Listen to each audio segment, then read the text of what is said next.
La fonamentació de la metafísica dels costums és la primera obra de Kant sobre temes morals.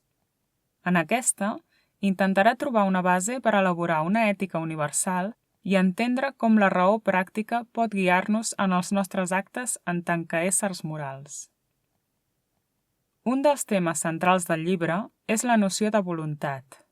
En el primer capítol de la fonamentació, Kant comença dient: «Ni en el món, ni en general tampoc fora del món, és possible pensar res que es pugui considerar absolutament bo, excepte la bona voluntat». L'ésser humà pot tenir altres qualitats favorables i desitjables, la gràcia, el valor, la decisió, etc.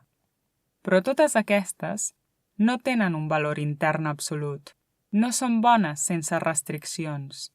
La voluntat bona no és bona pel que fa o deixa de fer, no és bona perquè ens faciliti res, sinó que és bona en si mateixa.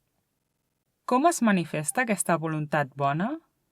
Kant elabora una ètica deontològica, on el concepte de deure és un dels pilars de la seva teoria.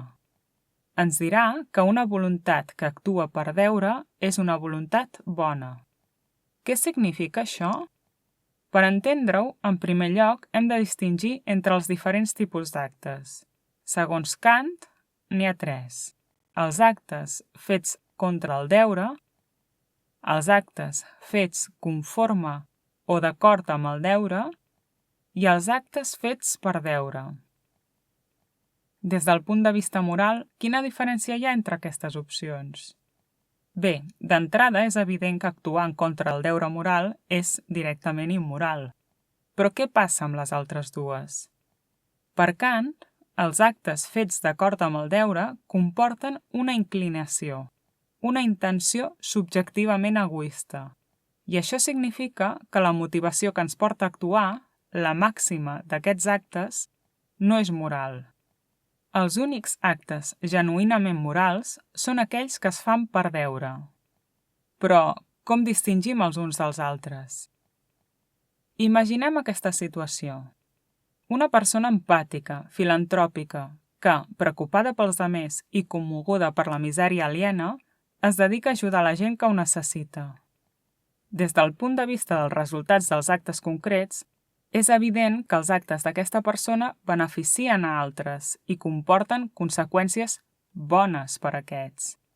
A la vegada, podem pensar que els actes d'una persona empàtica i preocupada pels afers dels altres són bons, morals. Tanmateix, Kant defensa que, per una banda, allò que determina si les accions són morals o no, mai són les conseqüències o els resultats dels actes. I per l'altra, tampoc influeix el caràcter o les qualitats de les persones. L'empatia, la simpatia poden ser qualitats desitjables, però no defineixen la conducta moral d'un individu. Els actes d'una persona caritativa, per molt empàtica i compassiva que sigui, no tenen valor moral si el que amaguen són inclinacions personals, egoistes, com per exemple buscar la satisfacció pròpia. Per contrast, una persona pot ser freda, poc afable i distant i actuar moralment, actuar per deure. A partir d'això, on recau el valor moral d'una acció? Únicament en la màxima, en el propòsit o intenció que ha portat a realitzar-la. I això només depèn del principi del voler. Per Kant, actuar per deure és actuar per reverència a la llei moral, i aquesta té un caràcter d'obligatorietat, un caràcter imperatiu. Examinem amb una mica més de deteniment aquestes nocions. En el segon capítol de la fonamentació, Kant ens diu que tot, dins l'àmbit natural, els planetes, el món vegetal i fins i tot la vida animal, està regit i actua per lleis necessàries, les quals són conegudes per la sensibilitat i l'enteniment. Però dins l'àmbit dels éssers racionals, dels humans, les coses canvien. Les persones tenim la facultat d'actuar per representació de les lleis, és a dir, actuar per principis, perquè posseïm una voluntat i aquesta no és altra cosa que la raó pràctica. La sensibilitat i l'enteniment ens parlen de la realitat, del que hi ha, però només la raó pot parlar-nos del que hi ha d'haver. I això se'ns presenta en forma d'obligació, de deure. Per aquest motiu, les lleis de la raó pràctica, les lleis morals, posseeixen aquest caràcter d'exigència i són imperatius. Tots els imperatius manen, s'expressen a través d'un haver de, perquè són fórmules de determinació de l'acció. Anem a veure com ho fan. Segons Kant, hi ha 3 tipus de mandats o imperatius que poden imposar-se a la voluntat. L'imperatiu d'habilitat o tècnic ens parla de les regles que hem de seguir per adquirir una habilitat. Per exemple, qui vulgui aprendre a tocar el piano ha de rebre classes i practicar. L'imperatiu pragmàtic ens dona consells, ens diu quines pautes hem de seguir per arribar a ser feliços. Tenir diners, aconseguir la realització professional, cuidar-se, etc. I finalment el més important, l'imperatiu categòric. Aquest és l'imperatiu moral, dels costums. És incondicionat i absolut. Ordena accions en tant que són bones per elles mateixes, necessàriament bones. Els 2 primers imperatius són condicionats, hipotètics, perquè la fórmula que segueixen és si vols X, tocar el piano, ser feliç, etc., has de fer Y, classes de piano, cuidar-te, etc. Les accions que representen només són bones en tant que mitjans per aconseguir una altra finalitat. En canvi, l'imperatiu categòric representa una acció per si mateixa, sense referència a cap altra fi, una acció objectivament bona. I per això té el valor d'un principi apodíctic. Quina és la seva fórmula? Kant ens en donarà vàries. La primera diu: obra només segons una màxima tal que puguis voler al mateix temps que es converteixi en llei universal. Per veure com funciona la seva aplicació, anem a veure un altre exemple.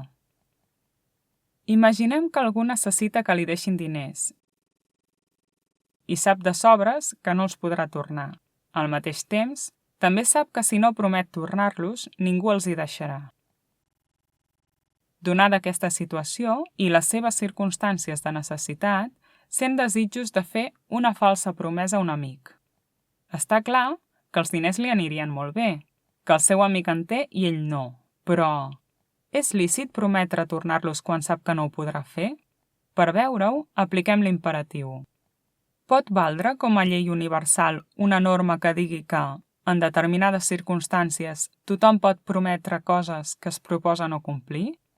Si ho pensem, això fa impossible la promesa mateixa i la finalitat que vol obtenir-se amb aquesta, ja que quina llei universal pot defensar que les promeses poden no complir-se?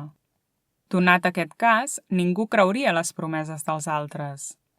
Amb l'aplicació de l'imperatiu, veiem que aquests actes implicarien una contradicció lògica. I potser alguna cosa més. La universalitat de la llei és una de les expressions més importants de l'imperatiu. Però, si anem una mica més enllà i tractem de buscar el fonament d'aquesta llei, podrem veure que hi ha un valor de base, l'existència del qual ha de ser un absolut, i mai un mitjà: l'home. La universalitat també pressuposa l'exigència de no tractar els homes com a mitjans, com a objectes, perquè l'home existeix com a finalitat en si mateixa, i els seus actes han d'expressar aquesta naturalesa. Per aquesta raó, Kant ens dirà que l'imperatiu també es pot formular com: obra de tal manera que tractis a la humanitat en tu mateix i en els altres sempre com un fi i mai com un mitjà.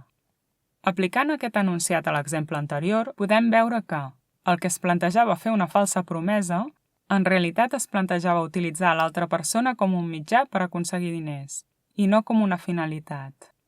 Per tot plegat, podem considerar que universalitat i humanitat són els principis fonamentals de l'imperatiu. Ara bé, hem de tenir en compte que aquests dos són impensables sense l'autonomia de la voluntat. L'autonomia de la voluntat es basa, per Kant, en la idea que la llei moral, l'imperatiu, sorgeix del mateix subjecte i no de cap condicionant extern. Precisament aquest ha estat el problema de les ètiques anteriors. Segons Kant, totes elles buscaven el motiu de la voluntat en quelcom exterior, la felicitat, els sentiments, el plaer, etc. I per tant, totes elles són subjectives i heterònomes. La voluntat només té sentit si és autònoma, lliure.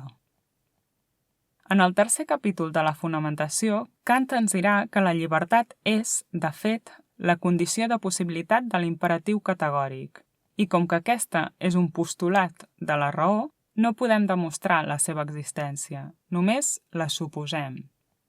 La llibertat és la clau per explicar l'autonomia de la voluntat. La voluntat és autònoma perquè ella mateixa es dona la llei que ha d'obeir, i la voluntat se sotmet a la llei moral perquè és autònoma, és lliure.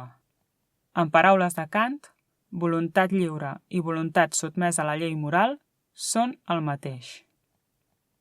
I amb això hem acabat l'esquema de la fonamentació de la metafísica dels costums de Kant.